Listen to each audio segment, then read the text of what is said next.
Good morning, everyone. My name is Brenda McGee. I am the new purchasing director or director of supply chain management.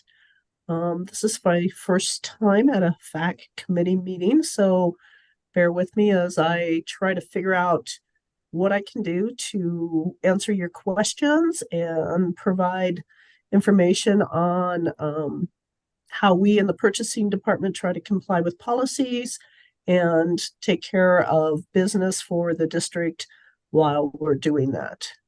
I believe on the agenda, the first item was 5.0 purchasing compliance, which then goes to our district policy 4130 on staff conflicts of interest and ethics. Just to kind of bring you up to date on that, I'm sure you guys have reviewed this before, but policy 4130 talks about how anybody in a purchasing position has to be prudent in spending of district funds. Excuse me. And we want to make sure that we are spending the taxpayers' funds correctly. We have had in the past a report that shows any employee that potentially might have a business relationship with somebody that we've paid as a district. I don't have the report for you this morning, but I will get that to you as soon as possible. But we try to make sure that everybody is on board with the conflict of interest statement. One of the things that we look at, particularly on our contract side, we do have a statement on every contract that we use. The last page of the contract is our signature page for the district. The very top line of that page, before the person signs it, says that they certify that the individuals requested in this agreement are not school district employees and are not family members of mine, meaning the signator, and any finding to the contrary may require payment and or further disciplinary action up to and including termination. So that's pretty straightforward as far as our contract signators. And our contract signators can be anybody with a purchasing authority up to $10,000. So like our principals, our executive directors, even the superintendent only has a $10,000 signature authority.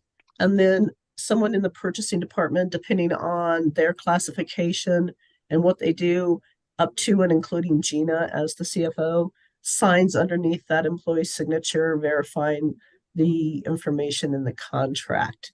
So that's one way that we try to mitigate any type of conflict of interest that may occur with a staff. Again, like I said, I do not have that report for you. I apologize, but we will get that to you. In the past, it doesn't look like we have a lot of potential vendor employee relationship contract information. So I think we do pretty good as a district as far as that part is concerned in mitigating that risk. And we're always talking to the schools and such when they call and ask questions about, well, can we do this? Well, it's a friend of a friend of a friend. And we try to mitigate that to the point that we say, we want to make sure that we're not doing something that goes against policy. In the procurement world, unfortunately, perception can be reality. And so the perception that that is happening, we want to mitigate that risk as well. So that's kind of my uptake on 5.0. Are there questions that I can answer concerning that?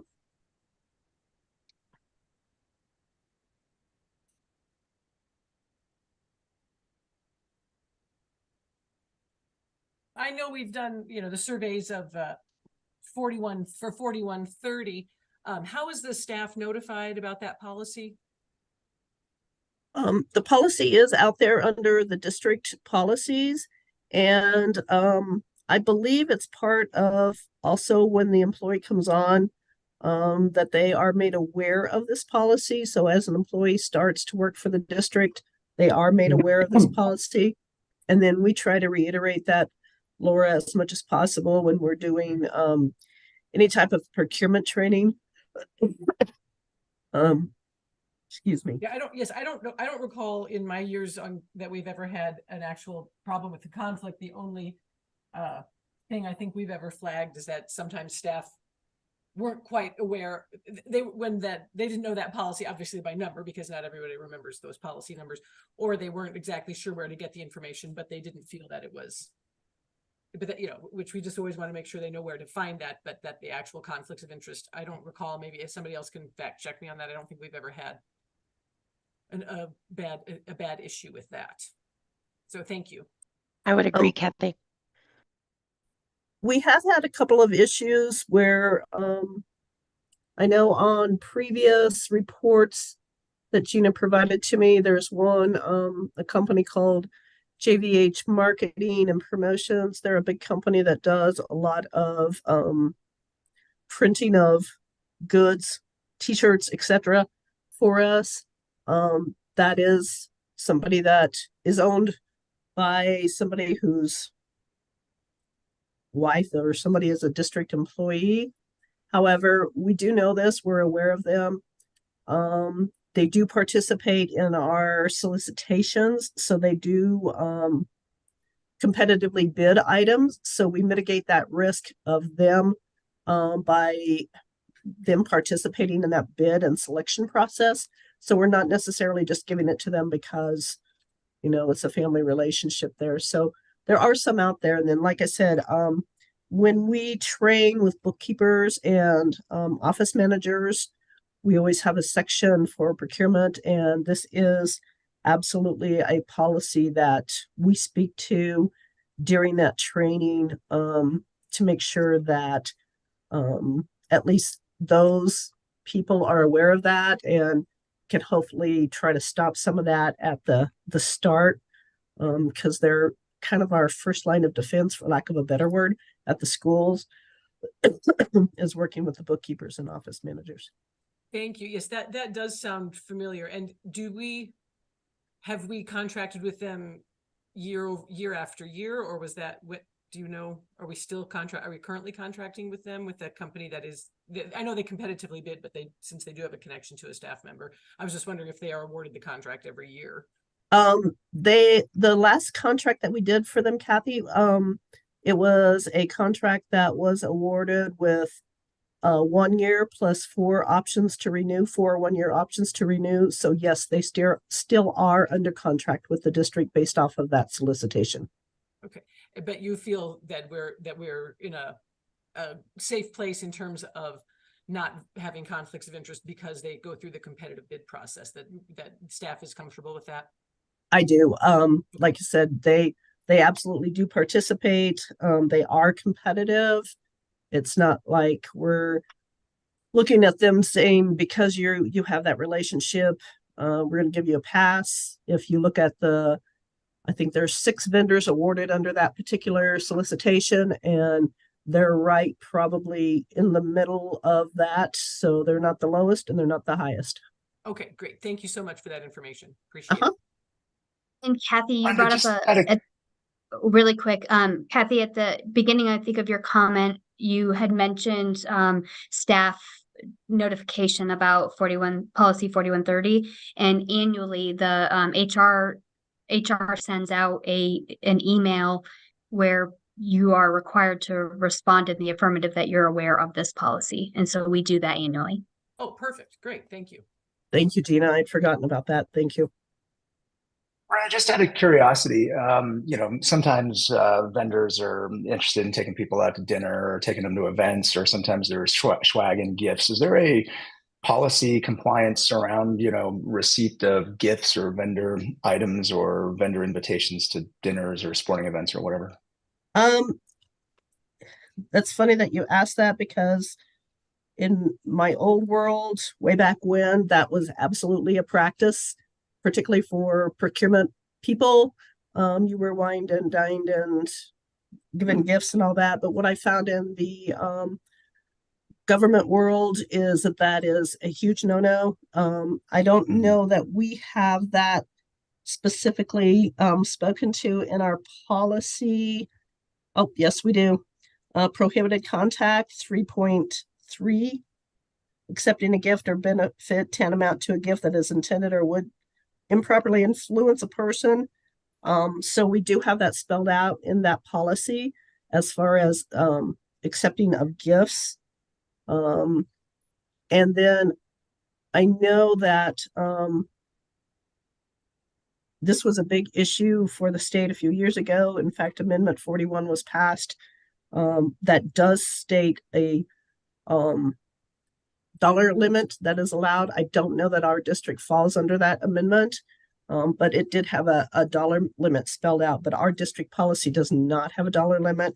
It just does say that you shouldn't be receiving gifts or any compensation in 3.3 and 3.4. Just out of curiosity, does it speak to, invitations to meals, events, that kind of thing? Or is that, because it's kind of that gray area. Is it a gift? Is it not a gift? You go to a nice dinner with somebody. Does that count? It does not specifically speak to that. However, in my training, when I do train with people, I discourage that. Like I said, in the procurement world, perception can be reality, and we don't want that perception. If somebody sees you with a vendor that they know may be competing for something for the district or whatever, we strongly discourage that. Do we accept maybe a pin or a hat, or, if the facilities guys are in at Granger and they hand them a hat, do I discourage that? No, probably not. But I do discourage any type of, like I said, acceptance of gifts up to and including lunches and dinners and all that kind of stuff. But the policy does not specifically point to that in 4130. Just maybe something to consider. I think I've seen a lot of public companies do this, that it's not prohibited per se, but there is a reporting requirement that before you go, it needs compliance approval.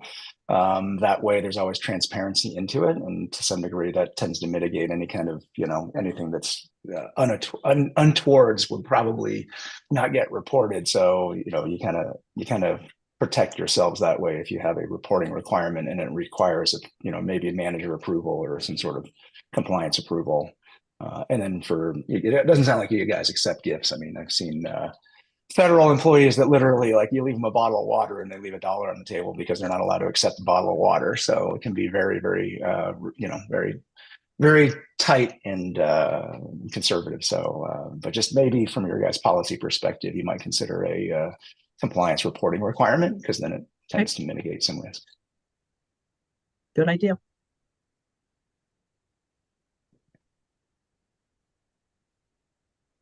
Other questions on 4130 or section 5?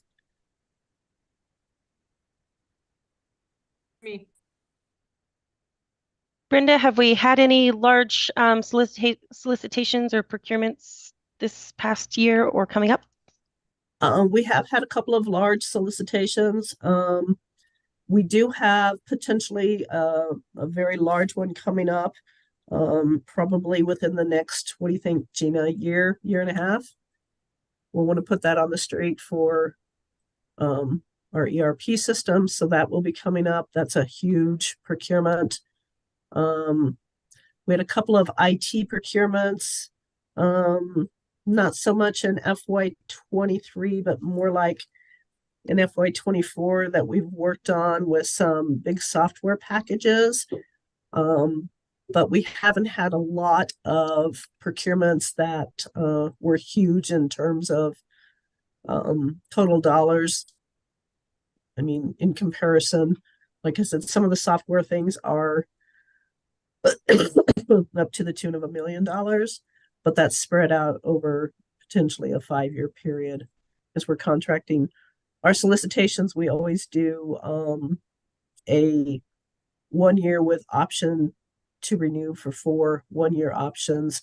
That gets us in line with Tabor and other rules that we do that we can't renew contracts.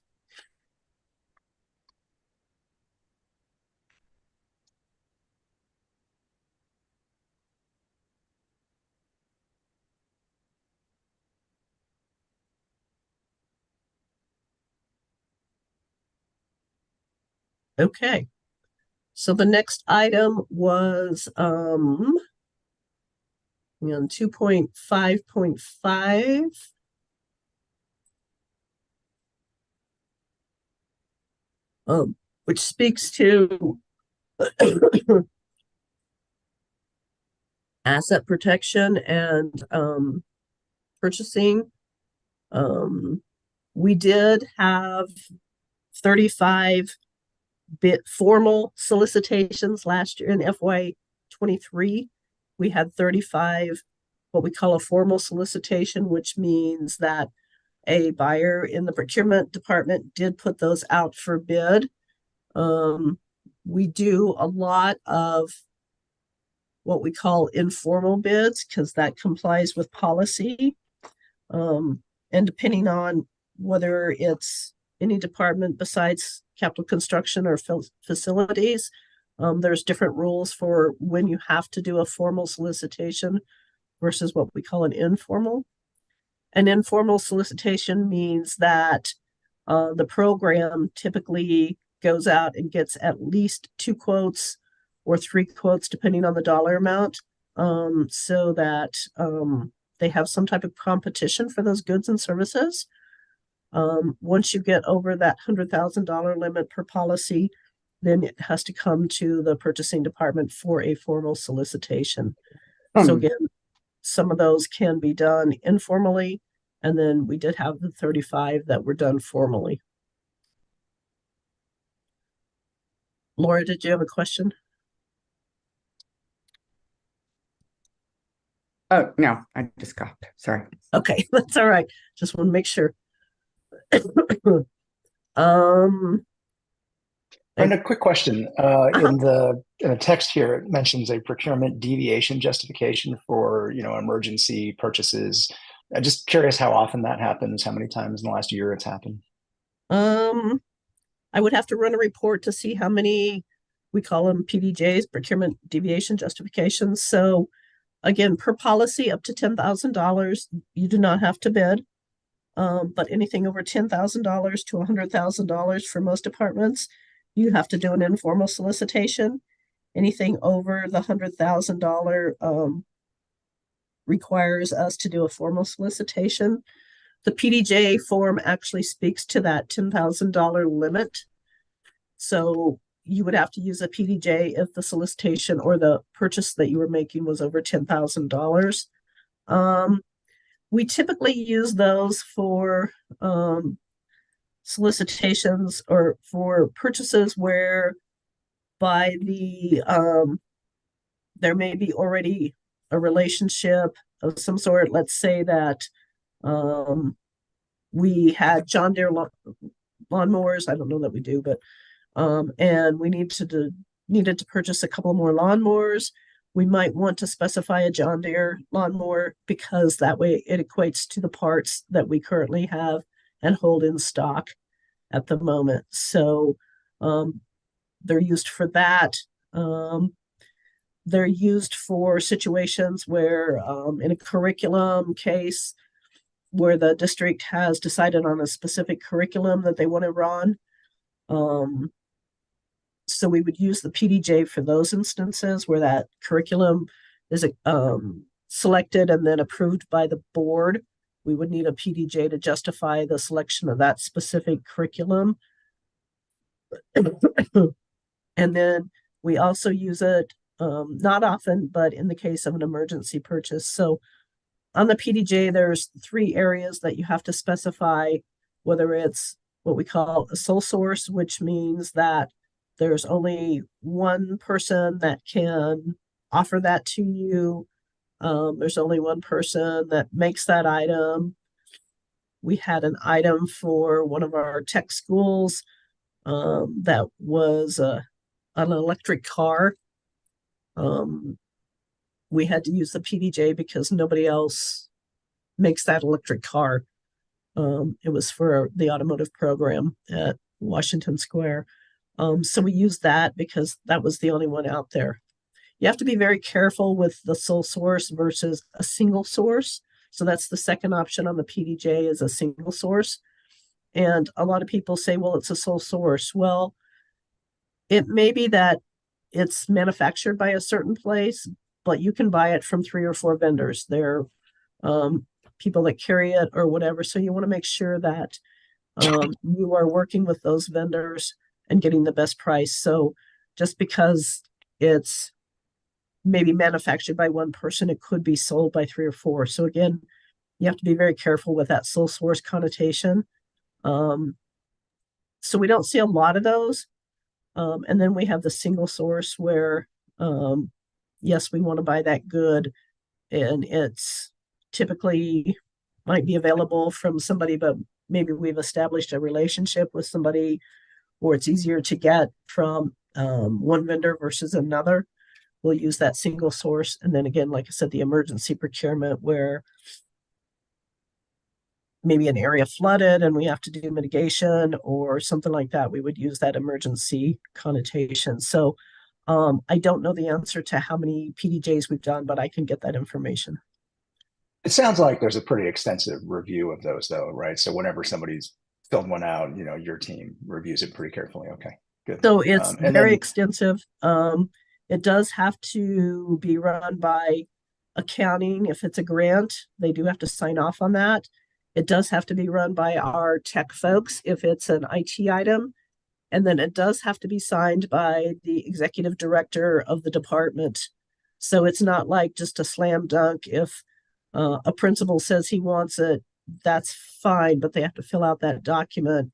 It's very extensive with why you're going to use that and what you're doing. So it does get eyes on it, without just pushing it through without any other review of the document. So it goes through many lines of eyes before it's approved. And then it comes to us and we have the ability to put that final approval on it.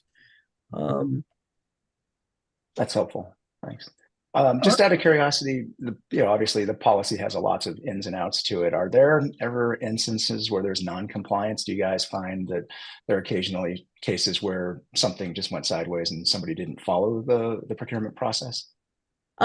We come across those occasionally, but we typically have ways to try and mitigate that and get them back into compliance, whether we say, hey, time out, you've got to follow the policy. Let's go see if we can find some quotes. Yes, we understand that you've already talked to vendor XYZ, but that isn't going to work. So we try to stop those as soon as we find them, but we don't have a lot. Probably the most type of things that we might have with those would be maybe a principal or somebody buying goods that went over his $10,000 threshold. So not like significantly over, but let's say $12,000 instead of 10, and they signed off on it and approved it. And we're like, whoa, time out. You don't have that ability to do that. So we rein those in and try to mitigate those at that time. So when you find those, do those go through a subsequent review? Is there another formal, does Gina sign off on that, or whoever the next layer of approval is? Is that happen? Not typically, no. What we normally do when things like that come up to our attention, we reach out to the person who oversees the person who didn't comply and make them aware Got it. to hopefully mitigate it from happening again. I mean, just from an oversight perspective for the FAC, it might be interesting in the future if there's just a report that shows at the end of the year those specific instances, not because, I'm particularly interested in who did what, but I think if you are looking for patterns, right? If there are certain schools or certain places within an organization that have more of those violations than others, that maybe it's a training opportunity, that kind of thing. So if there's a tracking of when that occurs, just, for education purposes. Okay. That's a great suggestion, Mike. We can do that. Question on the approvals, is it like systematic where there's like kind of monetary spending limits within the system for, for purchases to happen? Or is this like you're signing off on paper and it kind of goes through? So in our PeopleSoft system, there is a workflow. So certain dollars and certain things do require approval through PeopleSoft. So if you're putting in a requisition into our PeopleSoft system, it does require approval. So for example, if Carolina was to put in an item, then the workflow would go to Gina as her supervisor, and then it would come to us to approve. So depending on the dollar level, also will drive that cost. So for example, my senior buyers have up to $75,000. And if the purchase is over $75,000, it has to come to me. And then my authority is up to 250. And then at that point in time, Gina has to approve all those processes. So in our PeopleSoft system, we do have those approvals in place.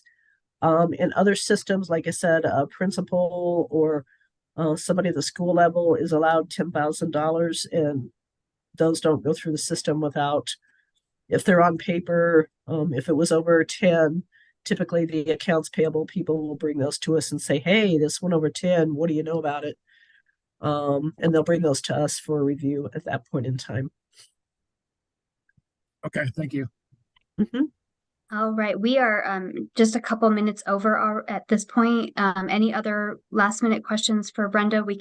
She'll be back next month to talk about assets. And so, and we can certainly ask her to join at the end of the meeting if we have more time. I just want to be respectful of Igor and his team's time as well. Thank you, Brenda. Thank you, Mike. Thanks, Brenda. Thank you. All right, we have Igor. And Igor, do you want to introduce your team that has joined you today? Sure. Thank you, Gina. Hi, good morning, everyone. My name is Igor Petrovich. I'm the Director of Transportation. And on the call, we also have Oz Flores, who's the Operations Manager, and Al Francisco, who is our new Fleet Manager. Hi, good morning. Good morning. Good morning. So do we just kick off with our information, or do you guys want to start with questions? All right, so we're going to go through the information. So for July 1, 2022 through June 30th, 2023, we had 155 inspections, annual inspections for CDE. Of those, 5 were completed late. One of the main troubles that we're still seeing is parts delivery and the delayed timelines, both at the dealership and for ourselves. So waiting on parts was one of the main concerns, and then also waiting for the bus dealership to get our buses back so that we can complete those inspections. Of all the inspections that were completed late, we did not have anything that was in service transporting students. So once we knew that it was late, they were down until we received the parts or received the buses back so that we could complete those inspections. There was one error in documenting the inspection, and it was a 6-month inspection that was accidentally scheduled instead of an annual. The 6-month inspections are not required by CDE. It's what we do above and beyond. But that bus was downed immediately once we caught that error so that we could complete the annual inspection.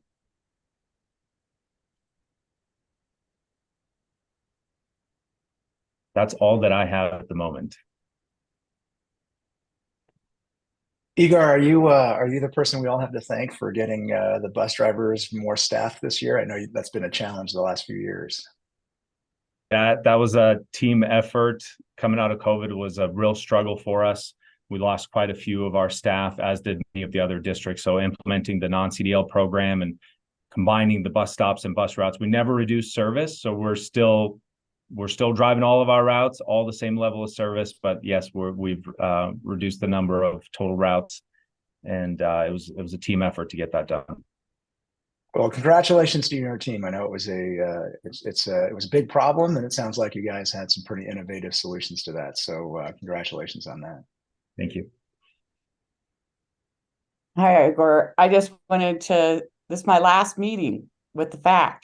Today's our last board meeting tonight, and I just wanted to, you guys are always one of my favorites, so it's fun that you're here today. Thank you. Thanks. Appreciate that. It's been great working with you.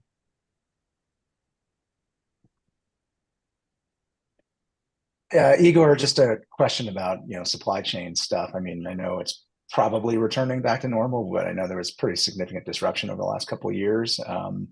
Anything that keeps you awake at night around, whether you guys have to stock certain parts on hand or it's the dealership that does that, just kind of, anything that worries you from the maintenance perspective that maybe we learned from, some of the supply chain disruptions with COVID? Absolutely. So I think I'll let him answer part of that question. What I'll tell you, what worries me most is the bus delivery timelines. So we've ordered some buses close to 2 years ago, and we're just now seeing the remainder of that delivery.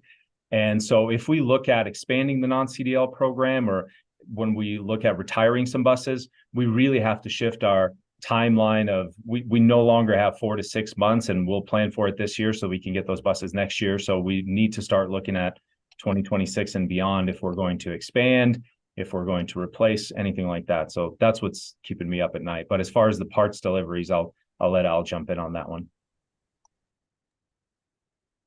Sorry, can you go and clarify the question for me again? I had a call right when you were saying that question. Sorry, I was just asking, with COVID and post-COVID, there's been global supply chain disruptions. And I know with cars in general, for a while there, it was like impossible to buy a car, and it affected parts as well. Just curious if there's anything that worried you guys about, availability of parts for maintenance purposes, anything that you now have to stock that you didn't stock. Just kind of curious, how this, obviously, student safety and vehicles is a big deal. So just curious how it's affected you guys and what changes you guys may be having to implement because of it.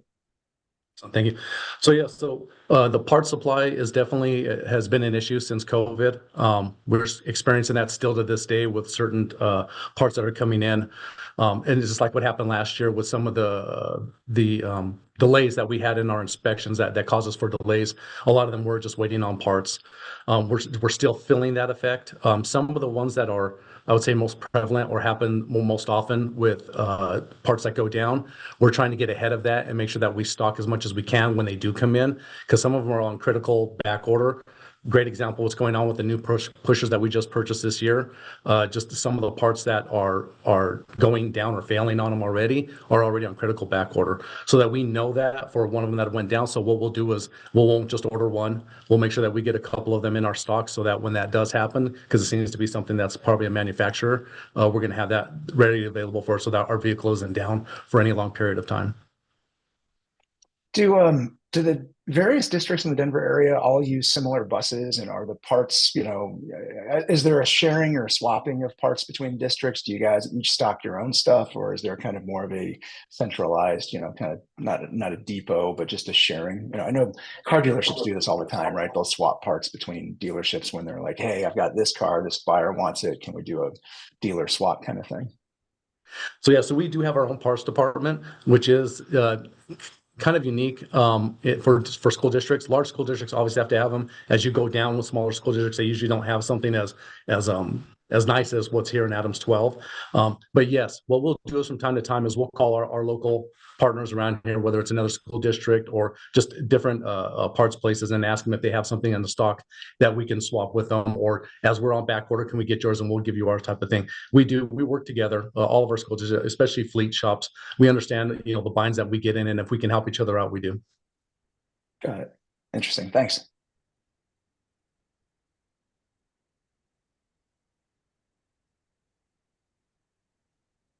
One of the questions I see in the monitoring report workbook is asking the transportation team if they how they feel about whether they're adequately funded to maintain the fleet. And so putting you guys on the spot, and I haven't asked you that personally. So do you guys have what you need to maintain the fleet? That seems like a loaded question. Right. I'm thinking of how to answer this. Yeah, Igor's like, yes, and then Gina cuts her budget. Right, exactly. So, I think we're doing really well. I don't think that we have a shortage of funding for bus repairs. One of the things that caught us off guard was the fuel. And I don't want to say caught us off guard, but that was really an issue for us. And I know some things like tires and a couple of adjustments that we had to make, but overall the budget I think is just fine for the preventative maintenance. But I'd look to Al. I'm sure he'd probably like a little bit more. But yeah, I think we're good. Gina, out of curiosity, with the amount of fuel consumption, do you guys ever take out futures contracts or anything, or that's just not something the district does? No, interesting. Okay. And I guess, Igor, from your perspective, obviously keeping the vehicles maintained and running and everything is important. But if there's ever an issue with a vehicle, do you guys feel that there's any kind of external pressures that push you to keep vehicles in service if you ever have any reservations about it? Or do you feel like you have total autonomy to say this bus is just not going back out today? We have total autonomy. And I think we do Okay. a good job of ensuring that our fleet has been replaced on time, that we have a newer fleet, that it's maintained well. So as far as fleets go and as far as shops, I think we're in the top percentage of what's out there. That's helpful. Thank you.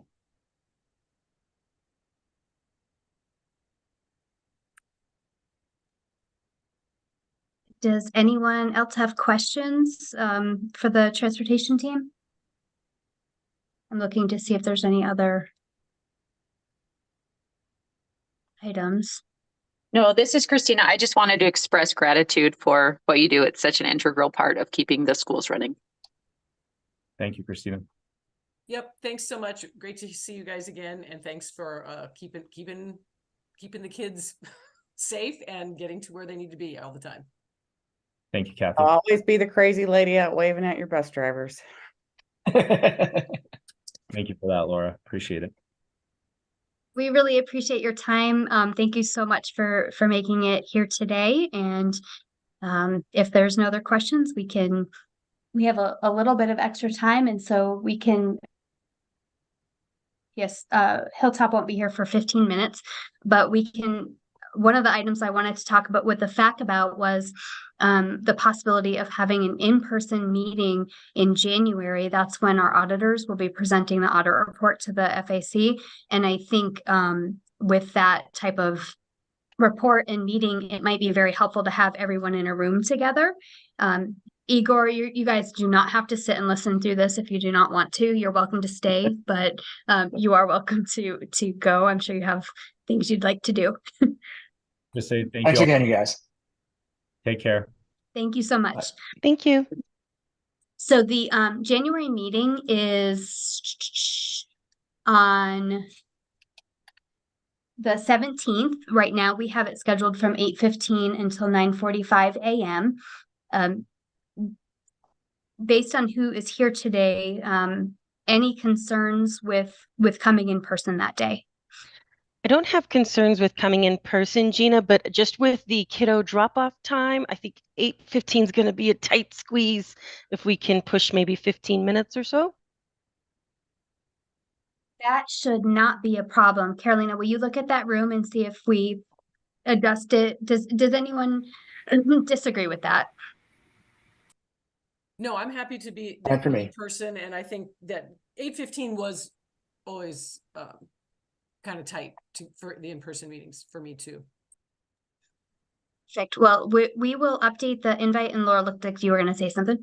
Well, I was just going to say, it won't be me, but so as soon as the board decides who's going to be the new FAC rep, I know people have kids at different age groups, so just check in with them real quick. And I think it's a great opportunity for them to get to meet everyone and be in the room, because I don't think there's anybody coming on that probably has a lot of experience, and we'll be happy to meet everyone. That'll be great. So I appreciate that. I just think with the type of audit report, it's more detailed, and to be able to have that in-person engagement will, I think, be more beneficial. So I'd love to see everybody in person.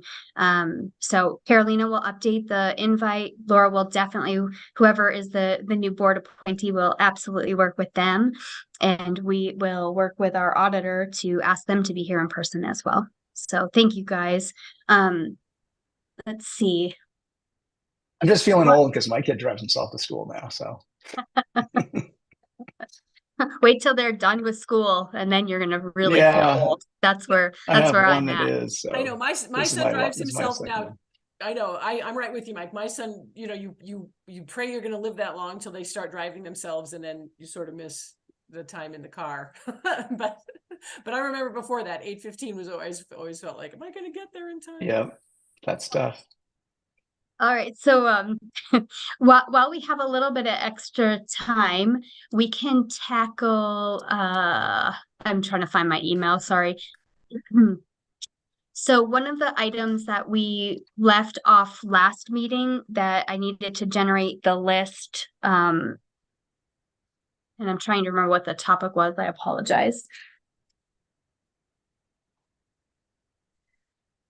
It was the employee contracts, making sure that they really get the market analysis, that they receive their contracts. And so I had sent an email letting you all know that we'll go ahead with the format we've done in the past with the random generator. Mila and I, we haven't connected yet to talk about a different way to look for compliance, but that is on our list of things to tackle. So let's see. Let's hope I saved it. I should have looked at this before. I apologize.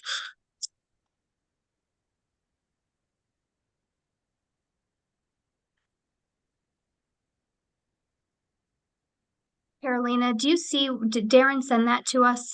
I don't think I uploaded it. Let me check real quick. I read it before the meeting and then in my head, it was all there and ready to go. Ah, yes. Okay.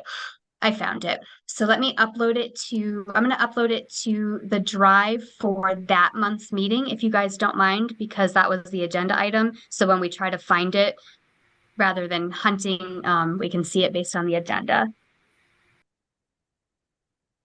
Oops. Someday I'm going to be good at Google Sheets and Google Drive. Maybe. New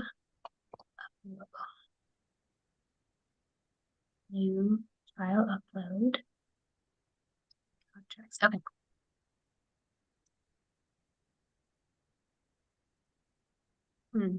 So in the October 25, 2023 FAC drive, I've uploaded the employee contracts for administrators.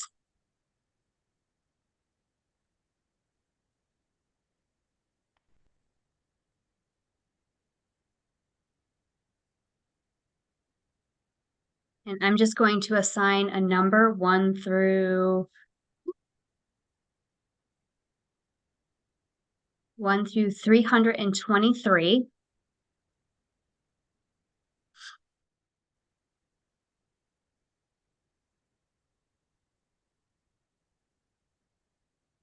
And do the formula. I'm doing this live so you can see that I did not pre-select anyone.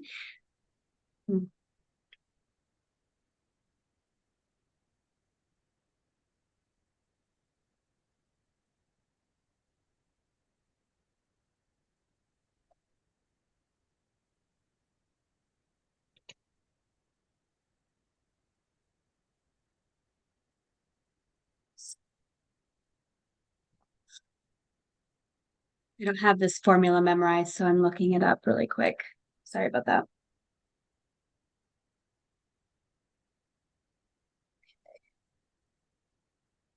So random number selection. So did we agree we wanted to do 5? Is that your recollection? I think we've always done 5. Yeah. Perfect. Contracts. Yes. All right. So, but that was covered it was 5 in total. Okay. So that included teachers and I think a classified or Well, anyway, which, or administration, what it's teachers and administration, is that what it is? This is just administration. That's what Darren gave us. I don't Oh, know okay. that teachers, they fall under a different agreement structure. Okay. Well, I'm sorry, I'm not remembering who, but who, yeah, it was always just 5 in total. So if it's only one category, then that's great. I'm sorry, I'm not remembering more accurately. right No, now. that's okay. Okay, so, oh, I forgot I'm in Google. Google does not work like Excel, just in case you are It wondering does not. why. It I'm does wondering not. why I'm struggling. I'm really good at Excel, I promise. Google, not so good. Okay, so you see every time I did a formula, it changed the number. Are you all comfortable with me copying and paste specials so that the number stopped changing? You guys Sure. good with that? Yeah. Okay. That's fine. I- Yes. Sounds I have good. no idea who these people are, so. All right, so you see it changed again. So this is the paste special, just for your recollection. So what we'll do is we'll look up who 104 is, and I'll get that in there. And we will work with Darren to, oh, Maddie is here. We'll work with Darren to go ahead and get, I think it was Mike and Kelly who volunteered to review this. Does that ring? I'll go back to my notes, but I'm pretty sure it was Mike and Kelly who offered to review and verify the compliance.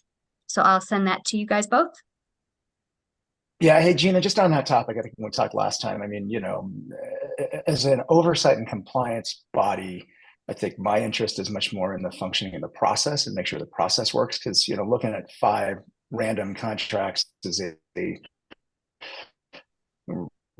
relatively haphazard way of giving yourself any comfort that there's compliance. So just more along the lines of understanding the HR process and all the questions we just asked of procurement and all the involved steps of procurement, understanding the equivalent on the hiring side, I think is up on. So happy to do the 5 reviews of the contract, but I'm much more interested in more of the process review and the HR side. Yes, I don't disagree with you at all, Mike. I will say that I need to work with Mila though to come up with a different way of doing that. And I don't think I would have been able to work that through to make it timely for this particular year. But I agree with you. And I appreciate that suggestion. So we'll bring forward a proposal probably after the holidays, if that makes sense. So I'll get Perfect. these emailed Yeah. out No to rush. you. No. Well, we want to get it in place so that we're ready for next year. So it is on the list of things we'll tackle. So I appreciate that suggestion. Are you All right. emailing us the contracts, or should we just review those in person when we're there in January? I just worry about the whole privacy and PII stuff of emailing contracts. I with would say personal that the information on them. contracts do not have anything in there that is not subject to open records. So I will confirm with Darren that there isn't Okay. concern with sharing them, and we could upload them to the Google Drive, which is maybe moderately, not much more, but moderately more secure. I'll verify with HR before I do that, Got it. though. All right. Okay. All right. Perfect. Thanks. Maddie, I know you're a little bit early, but if you want to, I'm happy to go ahead and have you get started, or if you want to, I'm happy to wait. I just didn't know if, I figured some of these meetings kind of sometimes bop around a little bit. So I'm here just in case you were running early, but I'm totally fine waiting until my slot. We're totally running early at this point, and Okay. I was taking care of some other business to fill that gap. But since you're here, if you Okay. want to take the show away, it's all yours. So the FAC team, this is Maddie. She is from Hilltop. She's our financial advisor, as I mentioned earlier, and we'll be sharing some information with you regarding some of our bond work mostly. And I'm going to go ahead and share my screen. Gina, is that okay with the presentation? Okay. Is it giving you the option? Oh, good. Yes. Perfect. Okay. Get my other stuff set up over here. Okay. So as Gina mentioned, my name is Maddie Pradanovic. I work with Hilltop Securities. We are the district's municipal advisor. You will typically see me, but I also work with my colleague Jason Simmons. We have been the district's municipal advisor, excuse me, since 2017. And I previously worked with the district at a prior firm, beginning in 2015, and worked on the district's last 2016 general obligation bond program, but was at Hilltop by the time we issued the 2018 bonds.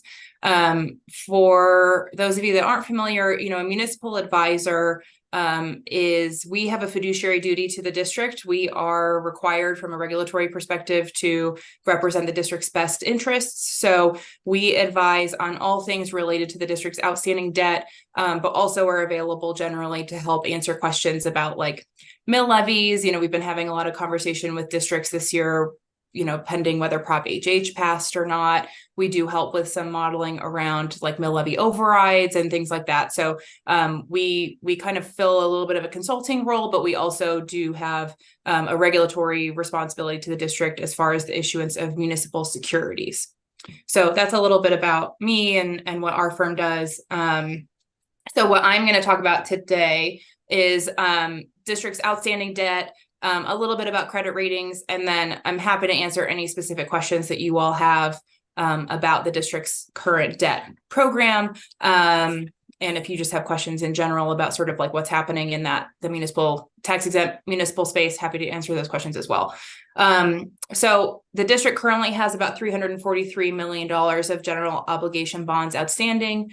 Those are related to two separate elections, one from 2004 and then another, the most recent in 2016. This just provides kind of like a high level summary of each of those transactions.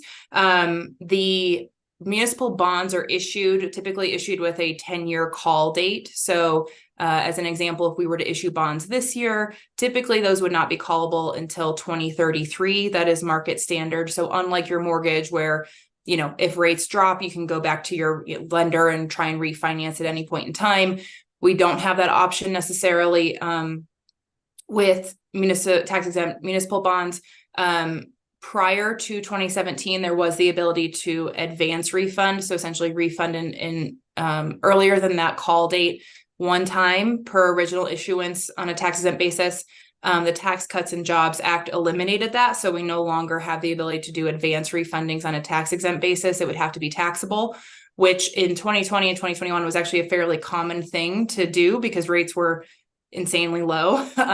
In the current market, that is not happening. So that is why you see sort of those call dates are different than what you might normally see from like a mortgage or a lease type of transaction. You'll see there is one series, the 2012 bonds are currently callable. The 2014 B bonds will be callable next December. Based on current market rates, neither of those generate any savings right now. For those of you that do kind of follow the market, the tax exempt yield curve somewhat mimics what happens on the taxable space. The difference in those rates have widened out a little bit over the last 2 years. So you'll see a difference of about 100 to 115 basis points or 1% to 1.15% between a tax exempt and a taxable rate. It used to be that was closer to like 75 to 80 basis points, but given some of the market volatility over the last 24 months, that has widened out a little bit. But the tax exempt yield curve does mimic the taxable yield curve right now in that it is inverted. So, you're actually paying a higher interest rate on a 1 or 2 year maturity than you are on an 8 to 10 year maturity. So that doesn't help these refundings because as you'll see, the final maturity on those is really short. So trying to refinance that at current rates is really not beneficial for the district right now, but that is something that we continue to monitor and kind of coordinate with Gina if something does start to kind of move into the money, if it's worthwhile. But honestly, given the size of some of these and some of the how contingent it is on interest rate movement, the costs a lot of times don't really justify the benefit of actually doing the transaction. You kind of end up break even. a couple years ago, we would have said that actually would have been a great transaction for a bank loan. So there are bank lenders that are willing to do municipal bond transactions. And they usually can give you like a really great rate, particularly on a general obligation bond rating from a very well-known school district in the Denver metro area. Unfortunately, those rates are also high right now. So, again, something we can continue to monitor, but nothing that we expect to really see changing over the next 12 months, just given where we think rates are going into 2024, along with inflation and Fed movement and things like that. So this is the profile of the district's current debt service. So it's kind of relatively flat on the front end. There's a slight step down between 2026 and 2027. And then I'm talking about this on the next slide, but this had been leveled off all the way out through 2036, but the district actually prepaid the principal on the 2016B bonds out here, which is why you see that really big step down in debt service there. But you'll see, and everything related to that 2004 election is really on this front end here. So that all is gone by 2026. And then this gray and red is related to that 2016 election that amortizes through 2036. So about 20 years after that debt was approved, which is pretty common. We see school districts here doing anywhere between 20 and 30-year terms on their debt issuance, just because you guys are financing buildings that are going to be really, the useful life is far beyond that time period. But typically that's about what the market expects, is that 20 to 30-year time frame. So a little bit more information about that defeasance that I mentioned. So at the beginning of 2023, we started having some conversations with the district around its bond redemption fund balance. So the district levies a mill specifically for debt service every year. That money goes into a custodian fund and can only be used to pay debt service and related costs on the district's outstanding bonds. So unfortunately, if you accumulate balances there, you cannot then transfer that over to your general fund and use it for operating purposes. It really is very restricted in what you're allowed to use it for. So because of that, as the district started to kind of accumulate some of this balance over the years, which is not uncommon for school districts, particularly in the metro area, as you see kind of valuation changes a lot, and you're counting for some uncollectibles and things like that, the district started to accumulate this fund balance over a period of time. And so at the end of 2022, that balance got to a level where there was a sufficient surplus that the district could prepay some of its outstanding debt to save taxpayer dollars. So we started having those conversations earlier this year with district staff, and eventually with the Board of Education in April and May, and they approved the defeasance of the last two maturities of those 2016B bonds. So on June 15th of this year, the district deposited $68 million from its bond redemption fund into an escrow account to defease those bonds. Those funds were invested. And so the actual combined defeasance amount that's needed from now through 2026 of the call date of those bonds is that combined $11.3 million of interest, along with the $64.7 million of principal that was defeased, right? So you actually deposited $68 million, but the escrow requirement was closer to 76 million. So that difference was made up through the investment of those into those securities. They are invested in, we call them slugs, state and local government securities. They essentially carry the rating of the federal government. So very, very highly rated, very secure. There's essentially a guaranteed investment return to the district, which is required for investing in the escrow, because for them to be economically and legally defeased, you have to be able to certify, which we did get a verification report from an auditor essentially that says that there are sufficient funds to pay principal and interest on those securities through the call date. And so what that did is essentially, it eliminated a little bit of interest cost here from now through 2034. But really the big impact here is the defeasance of that principal out long in 2035 and 2036. But because we were able to, one, invest those, that escrow, but also because we're saving by, all of this interest here isn't essentially paid because of the call date. So in December of 2026, the district's paying agent and escrow agent will essentially notify bondholders of those 2035 and 2036 maturities that they are being prepaid on the call date. And so they are completely eliminated. That interest requirement is completely gone. And because of that, excuse me, and then those interest earnings in escrow, the district was able to save approximately $38.6 million, between now and 2036, which is, a great savings for taxpayers, and obviously a great use of those funds since you can't use them for anything else. So I will pause there in case there are any questions on that, because I'm going to pivot into COPs after this. Maddie, I'm not super familiar with the ins and outs of how mill levies work outside of my own taxes. So Sure. When we set up a district bond or mill levy measure, I assume that's based on certain projections of property values, the population, et cetera. And, to the extent that we're conservative with those, if there's more growth in the district areas, which I'm guessing there probably has been since these bonds were approved, and there creates overage.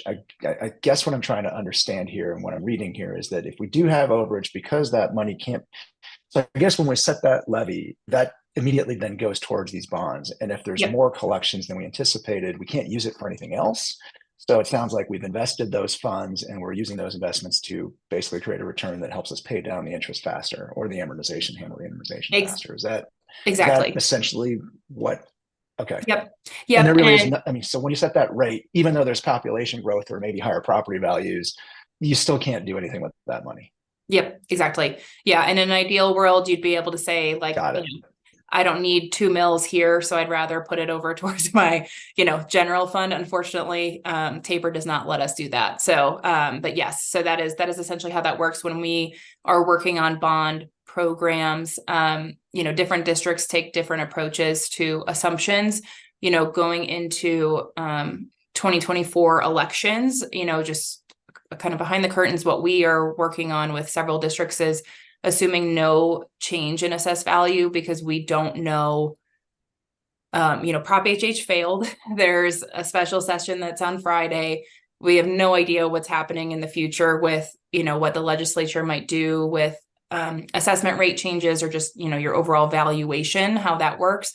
And then we also don't know at the statewide election level if something's going to happen that changes. So to try and be conservative on that, understanding that particularly for a district like yours, there's likely still some development happening. There's still population growth. It's a desirable place for people to live. So you would expect that assessed value to grow because you expect market values to grow. But because we have no idea what's happening now, with Gallagher, as much as people didn't like it, it at least was predictable. Now we're sort of in this like no man's land. And so we actually are taking the more conservative approach that, we are holding AV flat for folks to be able to make sure their bond programs fit within a mill levy. And then if AV does change to the benefit, then you can lower that levy. But we really, our goal is to make sure that what's being communicated to taxpayers is something that the district can uphold. And so for that purpose, we are trying to be intentionally very conservative going into elections for 2024.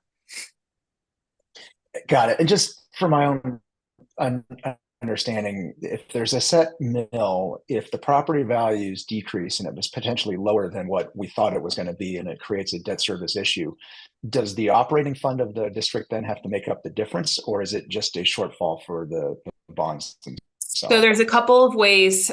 So legally, the district for general obligation bonds is required to set a mill levy sufficient to pay debt service on the bonds. So if your AV were to drop, and you don't have sufficient funds or a balance in your bond redemption fund, you would be required to increase your mill levy.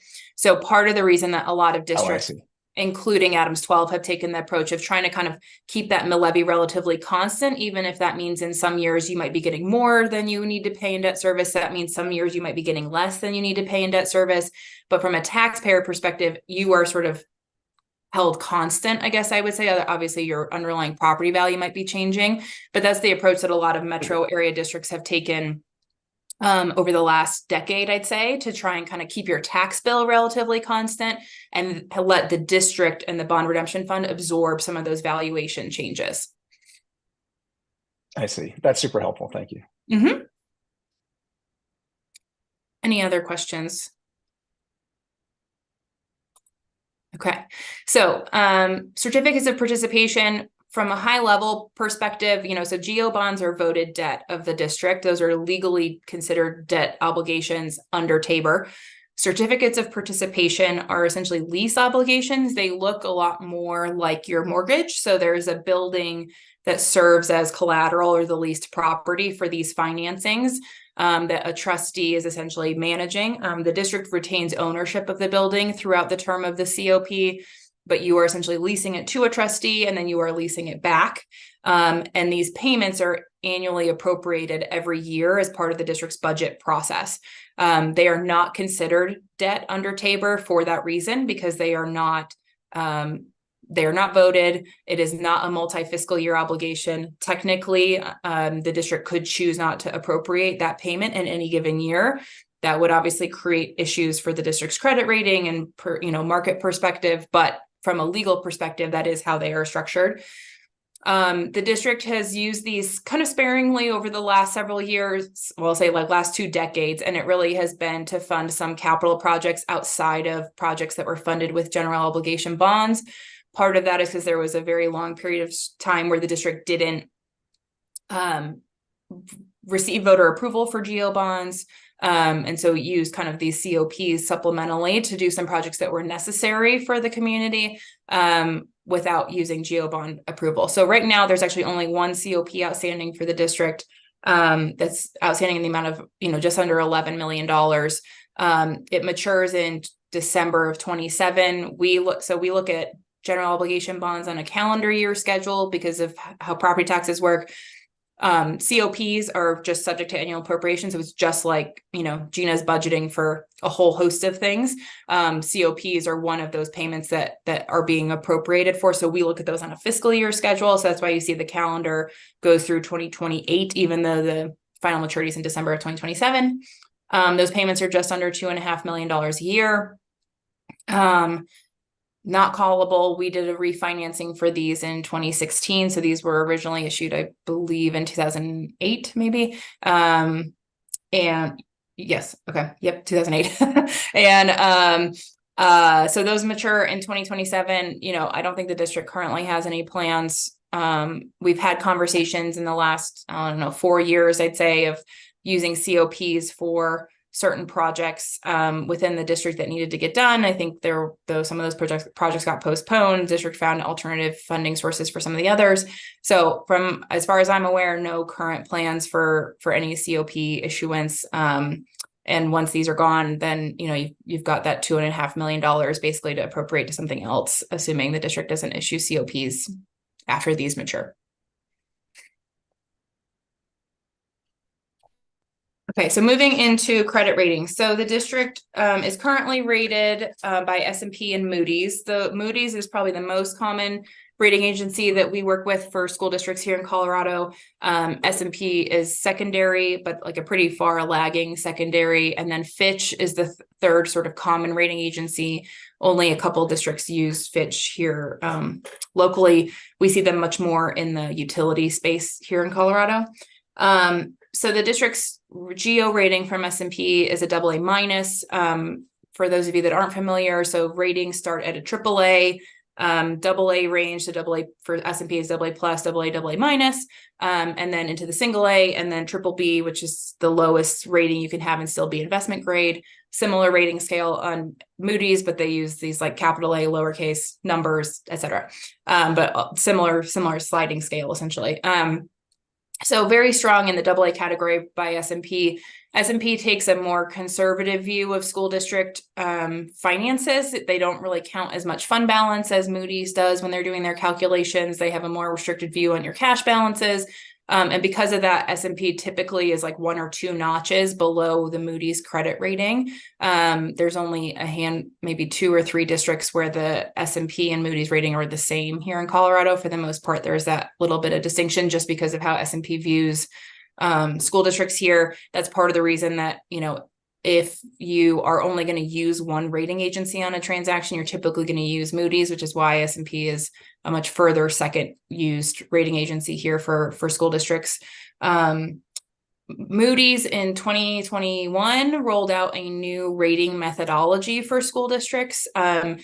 it used to just be they had your general obligation bond rating, and then you also have COPs. So that was that rating. Those were one notch difference. So prior to this rating methodology change, your GO bonds were rated AA2 and your COPs were then rated AA3. So one notch distinction because of that annual appropriation that I discussed earlier. In 2021, they created a new methodology. They rolled out a new category of rating that's called an issuer credit rating. And it is meant to really provide a rating on just the district's financials, just the district's position, nothing to do with financial obligations. So not a rating on a transaction. It's just, this is what we think the district itself is rated, to try and make it more uniform across the country. Because keep in mind, right, these ratings are meant to are universal. So it's not just Colorado, it's not just school districts in Colorado. This is, these are used internationally. So it's really trying to create more apples to apples comparison. And the district was assigned an issuer credit rating of AA2 because of the lockbox feature. So the fact that you all levy a mill levy, that money goes directly to a custodian. It cannot be touched for other purposes. They call that a lockbox feature. You actually get a one notch upgrade on your general obligation bond rating from your actual district rating. So your GO bonds are rated AA1 by Moody's. That was an upgrade actually for the district in 2021 when that methodology was rolled out. Your COP rating was maintained the same at AA3, but it has created this weird distinction now where there used to just be a one notch difference between GO ratings and COP ratings. And now there's this two notch distinction because everything is notched off of that issuer credit rating, which is candidly a little bit annoying. But that is the district's current ratings. You are in good company there. The majority of districts in Colorado are rated in that AA1, AA2 category. For GO bonds, there's only 3 districts that are rated AAA for their GO bonds. So an issuer credit rating of AA1, that is Aspen, Cheyenne Mountain, and I believe Summit County. Most all metro area districts fall in that AA1 category. There are a couple in the AA2, but that's pretty much where everybody falls. The single A ones are more rural school districts, so just different financial circumstances there than what we see with most of the metro area districts. The hot topics of kind of Colorado school district credit ratings, para is constantly there. So para, the way that Moody's looks at this is they take that unassigned liability as the percentage that's doled out by para for the district, even though you are told every year what to pay. And if you pay more, it doesn't help. They don't care. This is their view. Their view is that if something were to happen and that fund, that liability needs to be funded, they believe that para would go out to all of the participants individually and ask for them to pay their fair share. So that is how Moody's looks at that. That is how it's assigned. They also do a new calculation. That's this average net pension liability that you'll see down here. And that is actually calculated by Moody's. So they do not count on the discount rate that the state prefers to use for para. Moody's uses their own discount rate. So when interest rates were really low, they were using a rate closer to 2 or 3% versus 7.25%. So as you might imagine, that liability skyrocketed for them. So that liability for the district was significantly higher than what was being reported in the district's financial statements. And it kind of creates this, credit stressor, I'll say, from Moody's perspective on the district's credit rating. Everything else for the district is very, very strong. You have really strong fund balance levels. You have strong cash balance levels. You have really good, local income value per capita, all those other things. So this sort of top half here, 60% of the district's rating is really strong. These leverage statistics are weaker, and that is really related to para, not the district's actual debt itself. So over the last, year, I'll say, the other topic that they've really been talking about a lot is declining enrollment. That is not a Colorado specific issue. It's a national issue. And they obviously very well understand the school funding formula and understand that gets averaged down. But the question I think that a lot of them have is sort of, what does that look like? You know, you're essentially, as you have declining enrollment in Colorado, you're getting paid for students that you don't technically have in your system currently until you reach that bottom out point. The question becomes like, what happens when you reach that point, and how are you continuing to fund? You know, what adjustments are you making with staffing or those types of things? You know, what does that look like? So that's been a lot of what our conversations have been focused on with school districts over the last year or so with Moody's. And then, you know, the positive is that because of all of the COVID related funding that school districts received, most school districts utilized that very well, I'll say, and ended up with some really nice fund balance strength at the end of, you know, fiscal year 22, basically going into 23. So, you know, some positives, some negatives, but that's essentially where the rating methodology, I'll say, stands currently. You know, we will see what happens with the special session and what happens with property taxes in general going forward. You know, there's supposedly an initiative that might be that I think is on the 24 ballot that would restrict, you know, value growth to, I think it's 4% per year. You know, that all of those things will eventually play a role in how the rating analysts view the strength of school districts in Colorado. I would imagine that it's not going to be as impactful for you all as it might be for, say, like a city that has a fixed mill levy, right? Your total program mills are what they are. The state backfills that difference. Your override, you are setting that to generate a set amount every year. So regardless of what happens with your assessed value, that, you know, you're going to get those dollars essentially regardless. And then on the bond side, you know, as Mike, as we just, you know, you asked that question, you know, we are taking a conservative approach for structuring of these things. And two, you know, if you absolutely have to, you would increase your mill levy to collect for that. So in theory, what's happened, all this noise at the Capitol around property taxes should not be a credit factor for the school district unless they take a view that becomes a problem from a state budgetary perspective, that you know, if you're capping growth at 4% per year, well, part of the reason the budget stabilization factor at the state level has been able to be eliminated is because there's been such huge underlying property tax growth that districts are getting more out of their total program levy. And so the state has to backfill less, right, than they otherwise would. If there's some restriction and those revenues are not coming in where the state thought they were, does that change how they, you know, fund schools? Who knows, right? But that's sort of that would be the questions essentially that the analysts would have, depending on what comes out of the special session and the 2024 legislative session. Just a quick question on enrollment trend. When they're calculating that, is rising enrollment or declining enrollment good for that factor? They want to see sort of like, if you were to look at their actual like detailed scoring methodology, like 0 to 2% is the ideal growth factor. So they don't want enrollment growth that's so high that you're having a hard time keeping up with it. And they don't like seeing declining enrollment because they think that there's like an issue essentially. So really in that like flat to slightly increasing, right? I know flat to slightly, as if you I'm just looking at the calculation. It's like, it's really funny because if your enrollment stay the same, but you have a lot of tax-based growth because you had a lot of people moving in the area that don't have kids, they would fund your school better, but they're not factoring in the tax-based growth. They're factoring in enrollment growth, which is whatever. The rating agencies do their own thing. It's just I know. bizarre They're we argue with them all the time. Just another quick question. Yeah.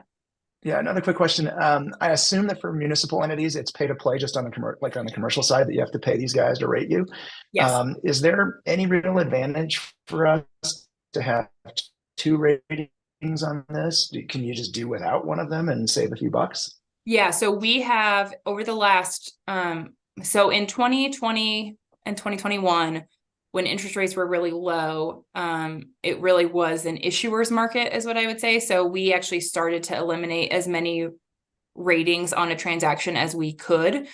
So we actually were able to get away with, like we did a deal with Gina's former employer, Aurora, for like, you know, over $100 million with a single rating on it.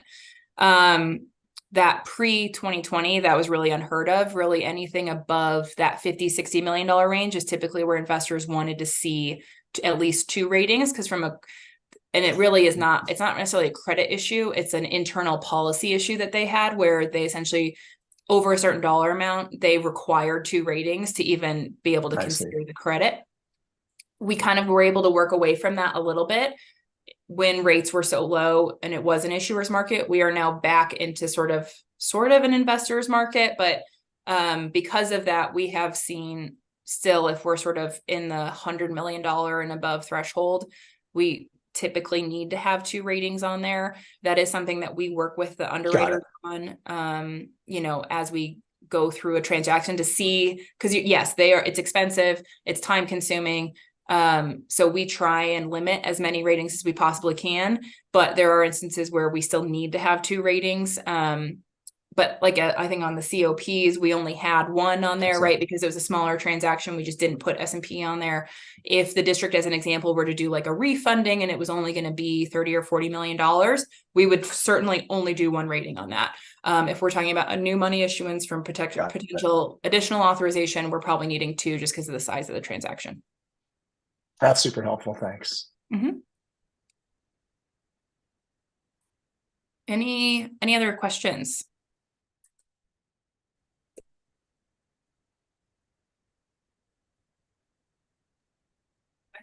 Thank you for that information. That was a lot, but thank you so much.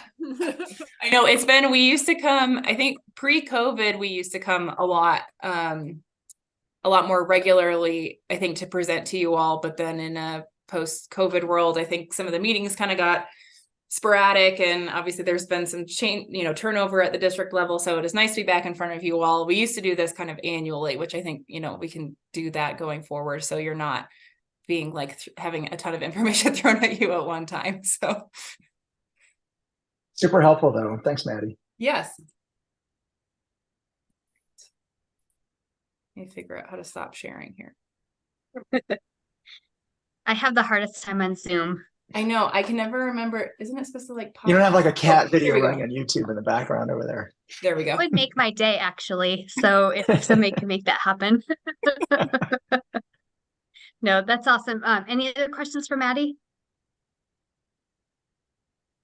All right. Well, Maddie, thank you so much for being here today. It was good seeing you again. And I'm sure we will be talking soon. Of course. Thank you all. Thanks, Maddie. Thanks. Bye. All right. So now we can enter the working on monitoring report phase of the meeting. So we can